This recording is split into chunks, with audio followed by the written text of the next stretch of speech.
देश भर में शुभ मुहूर्त में मां दुर्गा की पूजा आराधना शुरू हो गई है। लगातार बंगाल से आए कारीगर यहां पूजा पंडाल को मूर्त रूप देने में जुटे हुए हैं। भगवान की करीब 500 प्लास्टिक की स्टैचू है जो इस पूरे पूजा पंडाल में स्थापित की जा रही हैं। पूजा समिति के लोग हैं, हम सीधे उनसे जुड़ते हैं और सवाल करते हैं। सर, क्या कुछ कहेंगे? इस बार तिरुपति बालाजी की थीम पर पूजा पंडाल का निर्माण करवाया जा रहा है। सबसे पहले पूरे बिहार वासियों को डाक बंगला दुर्गा पूजा की ओर से नवरात्रि की हार्दिक शुभकामनाएं। इस बार हम लोग तिरुपति बालाजी टेम्पल आंध्र प्रदेश का बना रहे हैं। हम लोग का मोटिव रहता है कि साउथ से रिलेटेड कुछ मंदिरों को हम लोग दिखाएं, क्योंकि बिहार के बहुत से लोग साउथ के मंदिरों को नहीं घूम पाते हैं। और पिछले 10 सालों से आपने देखा होगा कि हमारी समिति कुछ नए नए मंदिरों को दिखाते आई है। इस बार हम लोगों ने तिरुपति बालाजी टेम्पल बनाया है। इसका पूरा काम जो पंडाल को देख रहे हैं, इसे बारीक डेकोरेटर काथी मिदनीपुर वेस्ट बंगाल के कारीगरों ने बनाया है। पूरे पंडाल को बनाने में 4.5 महीने का समय लगा है। पूरे पंडाल को फाइबर से बनाया गया। जितने भी स्टैचू आप देख रहे हैं, चाहे वो 3 फीट की स्टैचू हो, 2 फीट की हो, अंदर में देख रहे होंगे 5 फीट की स्टैचू रथ बनी हुई है, ये सारे फाइबर के हैं। फाइबर के ढांचा में बना करके उसको कलरफुल किया गया कि हम वास्तविक मंदिर को दिखा सकें और लोग देख के लगे कि हम लोग तिरुपति बालाजी टेम्पल को देख रहे हैं।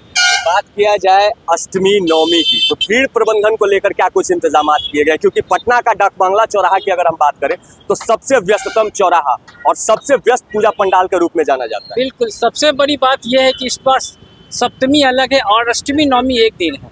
तो हम लोग का अनुमान है कि अष्टमी नवमी में कम से कम 9 लाख लोग आएंगे हमारे प्रांगण में। इसके लेकर के जिला प्रशासन और हमारे वॉलंटियर सतर्क हैं।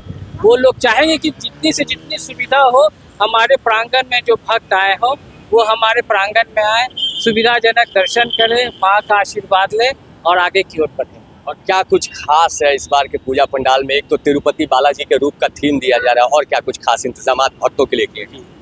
लाइटनिंग जो है वो भी मेदिनीपुर से आया हुआ है, कपूरथला से। और यहाँ बच्चों का बहुत सारा गेम्स है, बच्चों के लिए बहुत सारा स्टैचू बनाया हुआ है। और क्या कुछ कहेंगे? अगर बच्चों की, जैसे आपके सदस्य ने बात की, तो खास करके डाक बंगला का इलाका बच्चों को काफी ले जाता है। एक से एक कार्टून्स बनाए जाते हैं, आकर्षक राक्षसों की झांकियां यहाँ दिखाई जाती हैं। क्या कुछ इस वर्ष का इंतजाम? देखिए, पहले तो डाक बंगला पूजा समिति की तरफ से बच्चों के लिए बहुत भव्य और अच्छा लाइटिंग का व्यवस्था रहता है। और पूरा बिहार का जो भी पहले यहाँ दर्शन कर चुका है और पटना वासी भी, कोई भी बच्चा ऐसा नहीं कहता है कि हाँ डाक बंगला देख लिए या नहीं, सब देख लिए। तो डाक बंगला पे आना मजबूरी और ज़रूरी भी है। और पूजा का आकर्षण रूप देखने के लिए भी बच्चे लोग उत्साहपूर्वक आते हैं और अपने गार्जियन को प्रेरित करते हैं, अपने रिश्तेदार को प्रेरित करते हैं कि पापा डाक बंगला चलिए, डाक बंगला चलिए, डाक बंगला चलिए। काफी वीवीआईपी लोग भी आपके पूजा पंडाल में पहुंचते हैं, नेता, मंत्री, सांसद, सभी लोग यहाँ माता के चरणों में। इस बार किसको किसको न्योता दिया है? जी, हम लोग के यहाँ से तो जितना भी हमारे बिहार सरकार के जितने मंत्री हैं, जो हमारे सांसद हैं, माननीय मुख्यमंत्री जी है, राज्यपाल महोदय, सबका प्रोग्राम है। और सप्तमी या अष्टमी के दिन राज्यपाल महोदय का भी प्रोग्राम बनेगा, सीएम सर का भी बनेगा, उप मुख्यमंत्री जी का भी बनेगा, नेता प्रतिपक्ष का भी बनेगा। सभी लोग आते हैं। तो जाहिर सी बात है कि पटना के डाक बंगला पूजा समिति पर बन रहे पंडाल को तिरुपति बालाजी का थीम दिया गया है। और साफ तौर से आयोजकों ने बताया कि हर वर्ग के भक्तों के लिए यहाँ मुकम्मल इंतजामात है।